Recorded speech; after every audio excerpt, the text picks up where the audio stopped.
Hi, kumusta mga kaprobinsya? Ito ay isang opinyon, isang kuro-kuro at isang pananaliksik ng hindi abogado.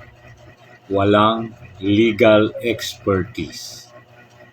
Tignan natin kung paano maghanap at paano mag-isip ang isang hindi abogado at walang karanasan with regards to law. Alright? Pag-usapan natin, ang mas mainit pa rin hanggang ngayon, sentro sa balita, sentro pa rin sa mga rason bakit magkakagulo ang Senado. Alright? So, tingnan natin, ibig sabihin, si Senator Bato, ano ang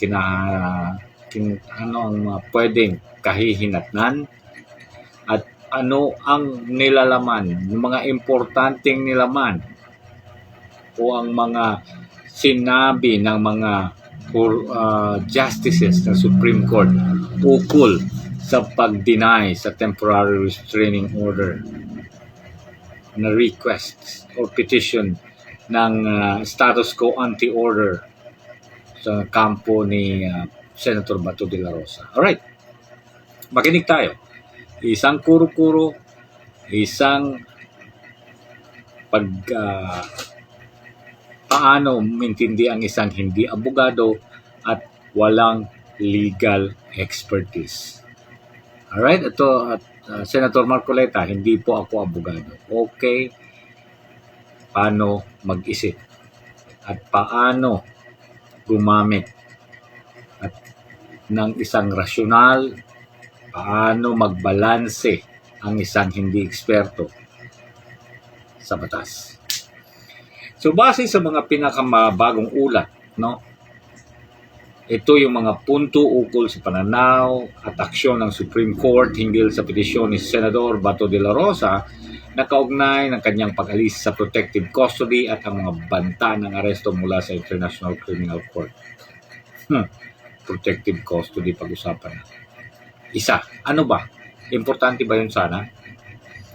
Ang pagbasura ng TRO plea ng Supreme Court sa pamamagitan ng botong 951 ang petisyon ni Senator De La Rosa para sa isang temporary restraining order o status quo anti-order na sana ipipigil sa kanyang pagka-aresto. Ang rason ng Supreme Court ay hindi napatunayan ng senador na mayroong malinaw at hindi mapatawarang karapatan or clear and unmistakable right na dapat protektahan at nabigo siyang patunayan ang urgent irreparable injury.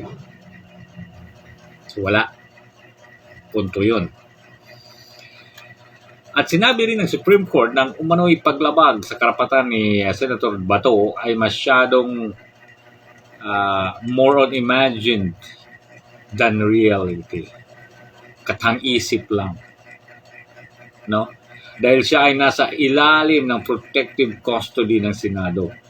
So very important para sana yung protective custody ng Senado na pumipigil sa agarang pagkaresto sa kanya. Kaya nga NBI, nung nagkaroon ng resolution, respected because co-equal branch of the government.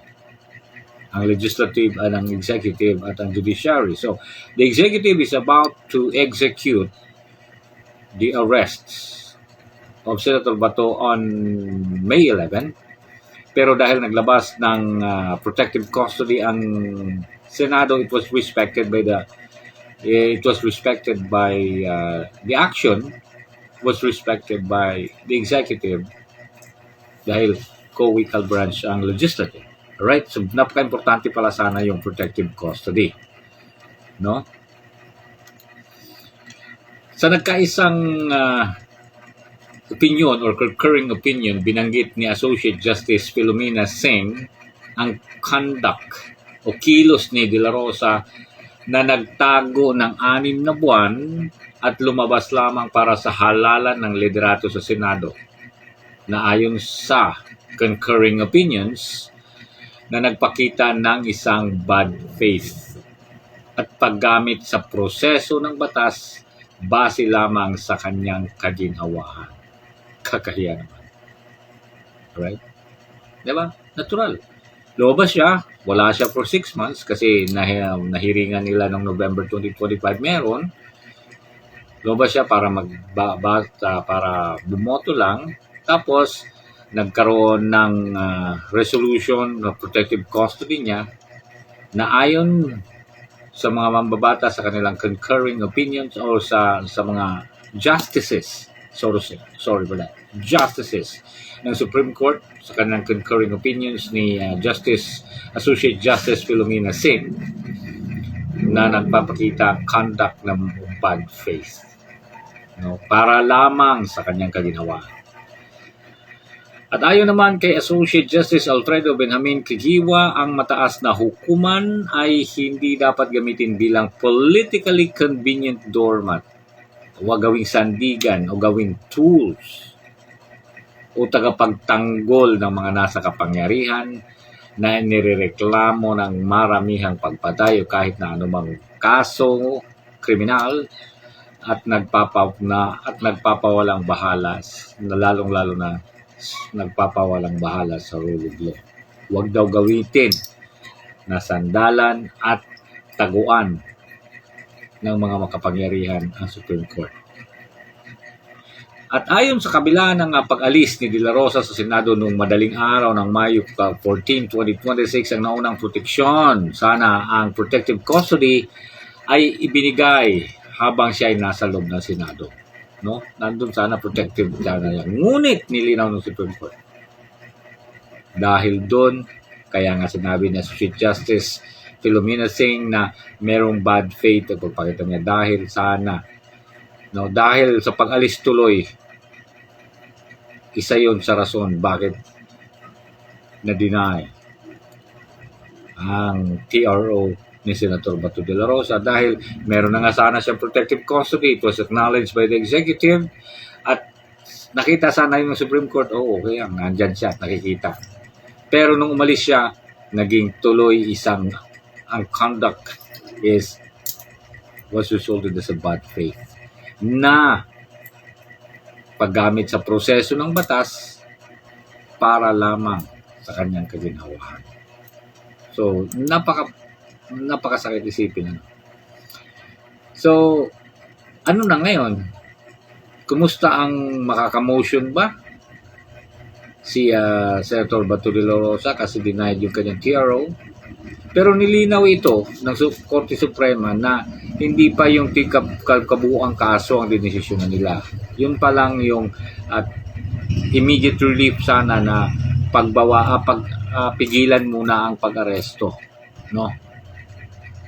So batay sa naulat ang desisyon ng Supreme Court nung ngayong buwang ito, 2026, tinuturing ng pugante o fugitive na justice ng Office of the Solicitor General at Department of Justice matapos ibinasura ng Supreme Court dahil nga yung mga rason kanina na binanggit ko para sa temporary restraining order laban sa warrant of arrest ng International Criminal Court.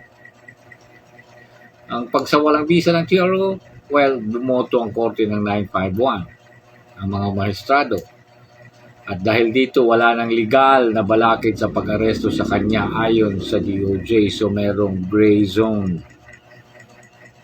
Kasi nga walang TRO, kasi kahit na hindi na-acknowledge, kahit na ano pa sinasabi ng mga abogado ni Senator Bato, nahihirapan pa rin sila kasi sinasabi na walang jurisdiction ng ICC. At kung walang jurisdiction, bakit nagtatago ang kliyente? Bakit nagtatago si Senator Bato? At bakit kayo maraming petition sa Supreme Court and even asking for TRO para pigilan ito? No? Ano na ngayon?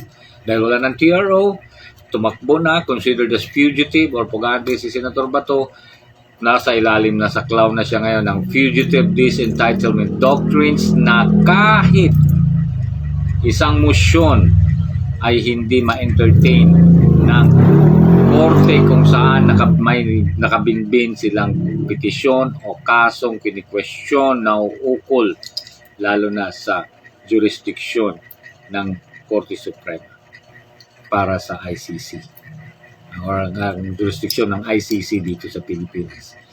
Dahil na fugitive siya, pugante siya, nawalan siya ng karapatan na humingi ng relief galing sa Supreme Court o sa anumang korte.